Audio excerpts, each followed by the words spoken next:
Loved watching all the musical performances on the Grammys tonight. Get excited for more live performances in person. That's right, but you won't have to drive all the way to Durham or Charlotte. That's because Greensboro's Steven Tanger Center for the Performing Arts is about to become a reality. It promises to bring hundreds of performances from all over the country to our neck of the woods.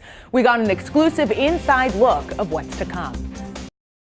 From an empty lot to a now bustling construction scene, the Steven Tanger Center for the Performing Arts is taking shape. The energy and the activity that will be created at Brenner Place and Elm Street will activate this part of Elm Street in downtown Greensboro.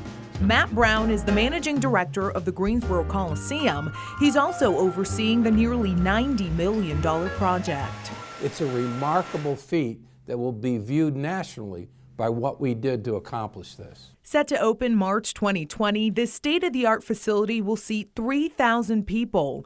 Brown says no matter where you sit, you'll have a great view. So every other row is offset by the person looking through your shoulder, not looking directly behind that person.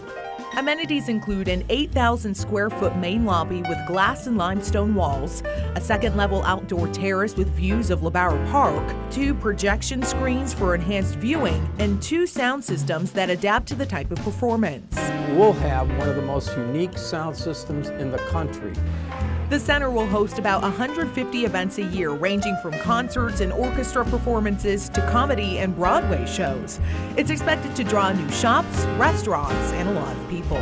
Look, we're going to be bringing 300,000 new people to downtown Greensboro every year, minimally.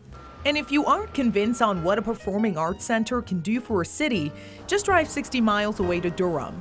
Built in 2008, the Durham Performing Arts Center gave new life to downtown. I think downtown Durham has changed a lot in 10 years. Shelley Green is the president and CEO of Discover Durham. She tracked DPAC's economic impact from the start. In the 9.5 seasons since DPAC has been open, they have brought in about $500 million in visitor spending. And that's just visitors, not the residents. To top it off, DPAC has seen almost 4 million attendees since it opened and brought $200 million in tax revenue to the city. I think by any measure that you use, DPAC has been a resounding success. Brown and his team are hoping for the same success. The first 2 years in the Tanger Center Broadway season will be the best ever for a new performing arts center ever. The first Broadway show to be officially announced, the smash hit show Wicked. It's one of 6 Broadway shows for the inaugural season. The sets are incredible, the talent is incredible, and so you're really getting that New York experience, but not having to fly to New York to see it. You're gonna see it right here in the Triad. A piece of the Big Apple making a new home for itself in the Triad. Something Brown hopes will put the spotlight on Greensboro. This building will be the magnet for our entire region, delivering all kinds of entertainment that people can decide which they'd like to come to.